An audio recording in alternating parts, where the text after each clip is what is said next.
conosco. Ele está no meio de nós. Anúncio da boa nova de nosso Senhor Jesus Cristo, segundo Lucas. Glória a vós, Senhor. Naquele tempo, Jesus levou consigo Pedro, João e Tiago e subiu a montanha para rezar. Enquanto rezava, seu rosto mudou de aparência e sua roupa ficou muito branca e brilhante.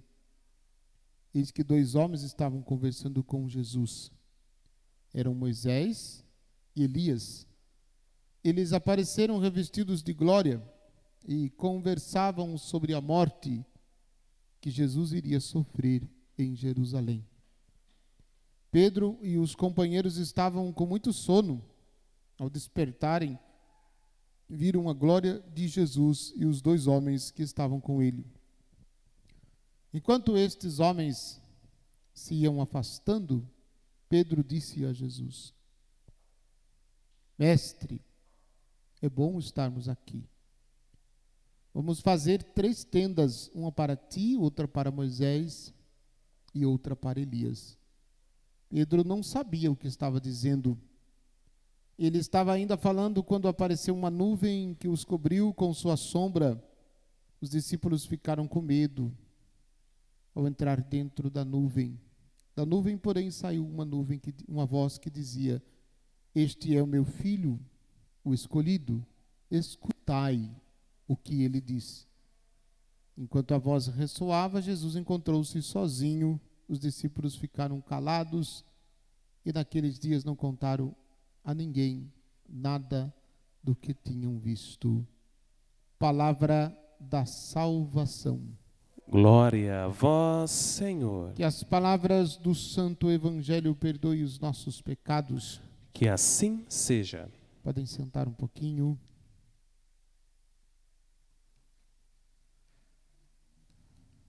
Nós, às vezes, somos surpreendidos pela liturgia, né? Neste final de semana, nós celebramos a festa da Transfiguração. E é festa. Então, a festa ela está acima do domingo. Quando não cai no domingo, ela é celebrada no domingo. No caso de São Pedro e São Paulo, festa da Assunção de Nossa Senhora, dia 15 de agosto, a festa da Transfiguração. Então, ela é celebrada, quando não cai no domingo, ela é celebrada no primeiro domingo, depois do dia 6. Nesse final de semana, no sábado, né? O dia 6 caiu no sábado, então no final de semana nós celebramos a festa da Transfiguração. Às vezes a liturgia diária, esse livrinho nos prega essa peça, porque na liturgia diária está como memória opção facultativa. Tanto é que na liturgia do sábado só tem uma leitura na liturgia, no livrinho. E não é memória facultativa, é festa. Festa, não temos a opção de não celebrá-la. Liturgicamente, festa é celebração solene. Né? Então, não tem outra maneira. A não ser que nossa paróquia fosse dedicada a São Domingos de Gusmão, que é segunda-feira. Caso a nossa paróquia tivesse o título de padroeiro como São Domingos, hoje nós celebraríamos a festa da Transfiguração e amanhã, na missa de domingo, a festa do padroeiro. Nesse caso, a festa do padroeiro estaria acima da festa do domingo e, portanto, da festa da Transfiguração. Ponto de catequese, né? Um minuto de catequese. Mas a liturgia, ela é sempre muito rica. Ela nos dá elementos importantes para a nossa vida. A primeira leitura, a segunda leitura da carta de Pedro, da segunda carta de Pedro, que nós ouvimos, logo do versículo 16, tem uma frase interessante. Não foi seguindo fábulas habilmente inventadas que vos demos a conhecer o poder e a vinda de nosso Senhor Jesus Cristo, mas sim por termos sido testemunhas oculares da sua majestade. Olha como Pedro começa esse texto que nós ouvimos.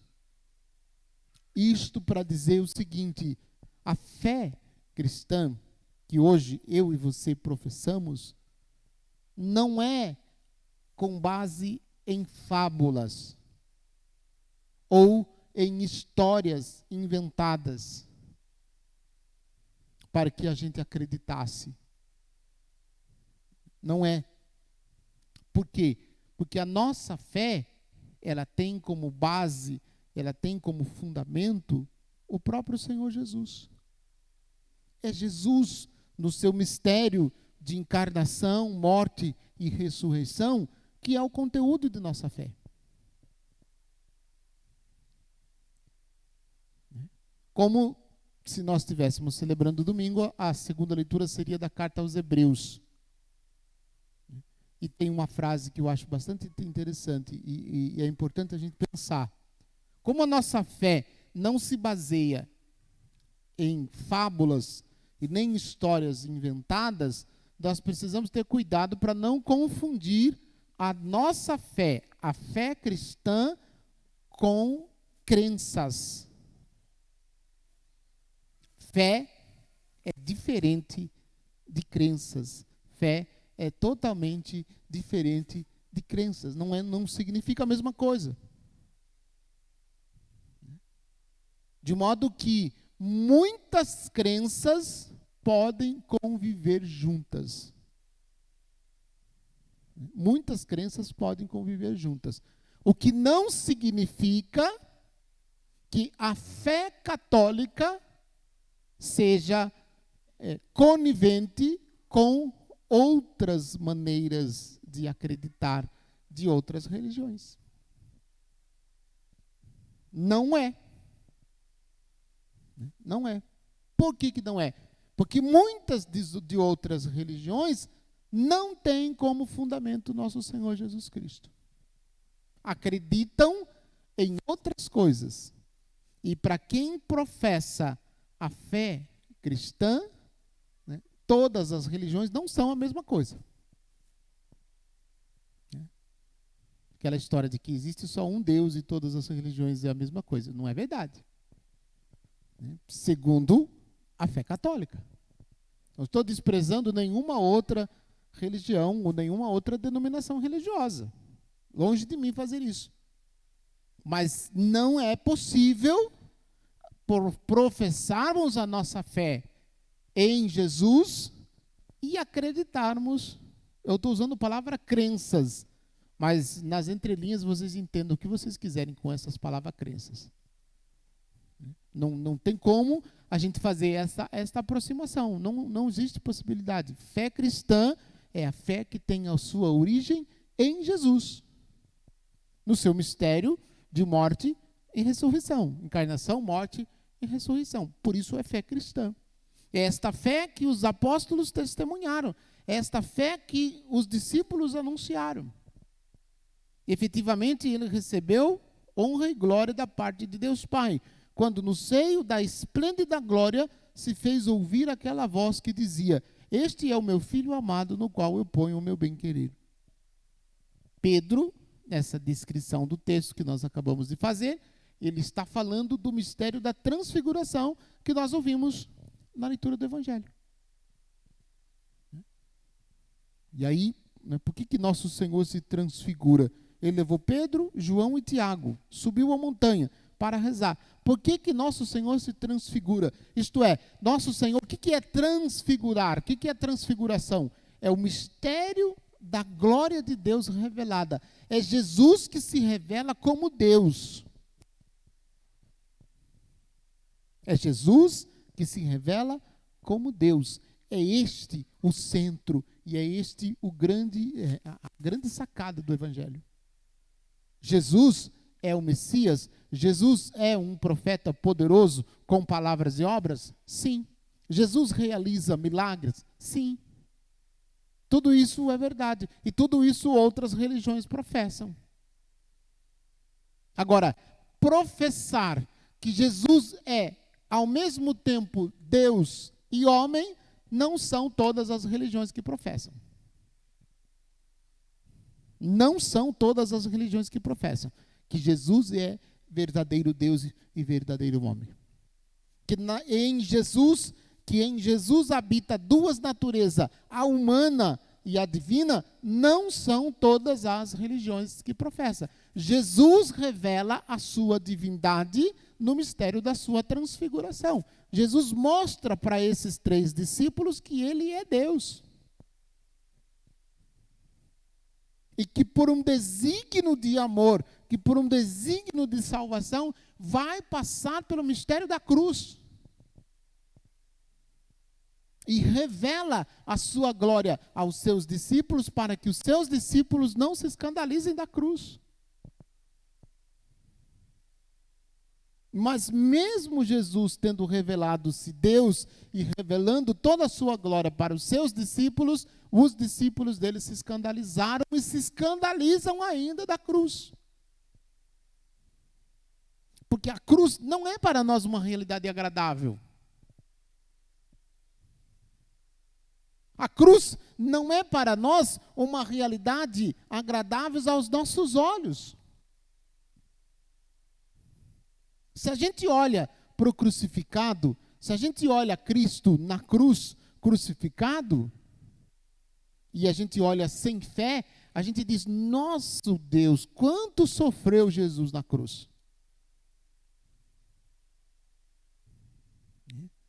E aí muitos do nosso tempo querem tirar a cruz, querem tirar a visão não da cruz, mas do crucificado, porque dizem o crucificado lembra dor, o crucificado lembra sofrimento, o crucificado lembra alguém que padeceu o suplício da cruz. E aí querem, de tudo quanto é jeito, tirar ou que de alguma maneira proibir que os nossos olhos contemplem o crucificado, porque dizem alguns que o crucificado lembra sofrimento. Então, se a gente puder não olhar para todo tipo de sofrimento e olhar para um Cristo ressuscitado, para um Cristo glorioso, é mais fácil. Nada contra. Mas por isso que em algumas igrejas tem aquele Cristo ressuscitado, que parece um Cristo voando. Que se colocam, em vez do crucifixo, a imagem do Cristo ressuscitado. Grande parte, não são todos, mas em grande parte é por isso. Agora, nós precisamos compreender isso que Pedro disse na segunda leitura, e isso que o evangelista está nos apresentando no mistério da transfiguração. Porque é a base da nossa fé. É a base da nossa fé. É por quem nós acreditamos. É onde, de fato, nós nos tornamos cristãos. Seguindo o exemplo de Jesus. E aí, no mistério da transfiguração, é revelada para os discípulos a glória de Deus, a divindade de Jesus, como também é revelado que tudo o que Deus prometeu no Antigo Testamento, em Jesus está se cumprindo. Por isso aparecem Moisés e Elias. A lei e os profetas. Condensados na pessoa de Jesus. Para dizer que tudo o que lá no Antigo Testamento foi profecia, foi promessa, agora em Jesus, pelo mistério da sua morte e ressurreição, tudo chegou à sua plenitude, tudo chegou ao seu término, ao seu acabamento, à sua finalidade, aquilo que era, desde o início, o desejo de Deus.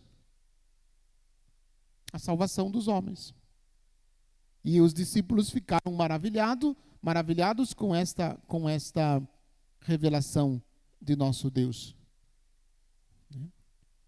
Tão maravilhados que estavam dormindo, né? Não prestaram atenção na profundidade do que estava acontecendo, diz o versículo 32. Pedro e os companheiros estavam com muito sono. Ao despertarem, viram a glória de Jesus. E 2 homens, imagina o susto deles. Estavam dormindo, estavam cochilando. E de repente, quando eles acordam, eles têm a visão da presença de Elias e de Moisés conversando com Jesus, e a glória toda de Deus revelada naquela cena. Se fosse você que estivesse lá, depois de uma cochilada dessa, que você dá uma piscada, depois você acorda e fala, opa, o que aconteceria conosco? O que aconteceria com você? O que aconteceria comigo se depois, né, de uma cochilada, a gente, ao se despertar, visse a glória de Jesus manifestada ali? Né? Eu acho que se eu estava dormindo, se eu estivesse dormindo e acordasse nessa hora, eu morria de susto. Não aguentaria ver a glória de Deus se manifestando ali. E a experiência foi tão rápida e tão profunda que Pedro queria ficar lá. Mestre, é bom estarmos aqui. Vamos fazer aqui 3 tendas, uma para ti, outra para Moisés e outra para Elias. Foi tão bom a experiência que Pedro quis ficar lá. E uma experiência que durou quanto tempo?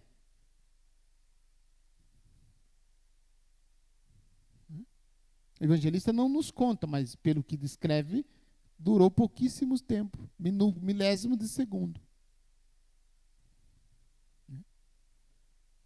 E aí, na manifestação de Deus, Deus se revelou totalmente a eles, eles contemplam algo extraordinário. Ele ainda estava falando quando apareceu uma nuvem que os cobriu com sua sombra. Olha que esta imagem da sombra, da nuvem que cobriu com sombra, é muito significativa. Olhe no livro do Êxodo, o que significa a nuvem? O que significava a nuvem quando aparecia nuvem no céu para o povo de Israel que estava peregrinando rumo à terra prometida? Era a presença de Deus. Era a presença de Deus. Quando se percebia a nuvem em cima do acampamento, era porque Deus ali estava. E a imagem da revelação da glória de Deus em Jesus é muito semelhante quanto à experiência de Moisés. Quando Moisés entrava na tenda, a nuvem parava em cima da tenda onde Moisés estava rezando. E quando ele saía de dentro da tenda, diz o texto do livro do Êxodo, que o rosto de Moisés brilhava. Porque esta experiência da revelação, da manifestação, da presença de Deus, que ele experimentava por meio da oração. Isso é revelado aos discípulos, a Pedro, Tiago e João, que estavam com Jesus por ocasião da transfiguração.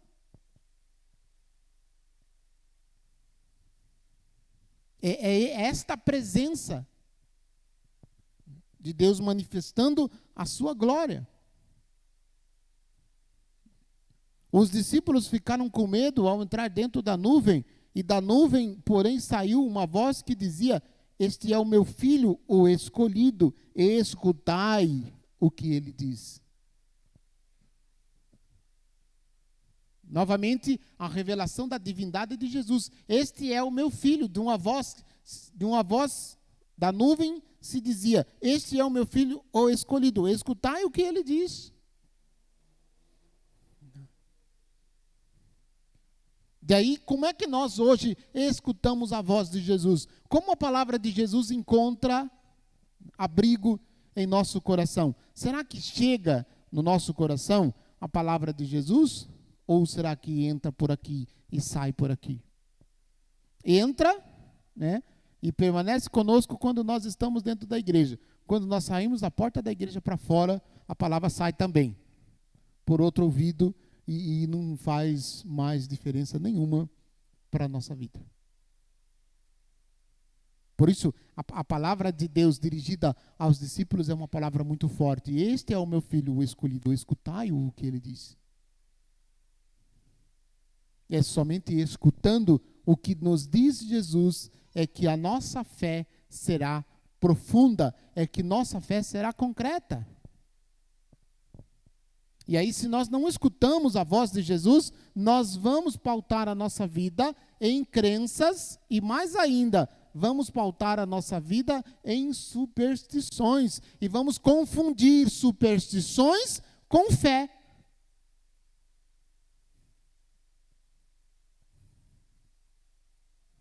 E não podem ser confundidas de jeito nenhum.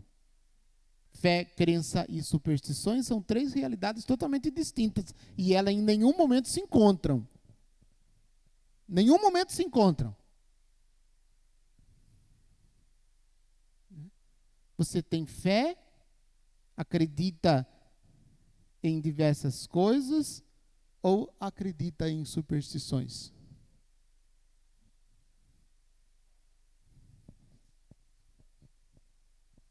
Se vire para responder essa pergunta. Creio em Deus, Pai Todo-Poderoso,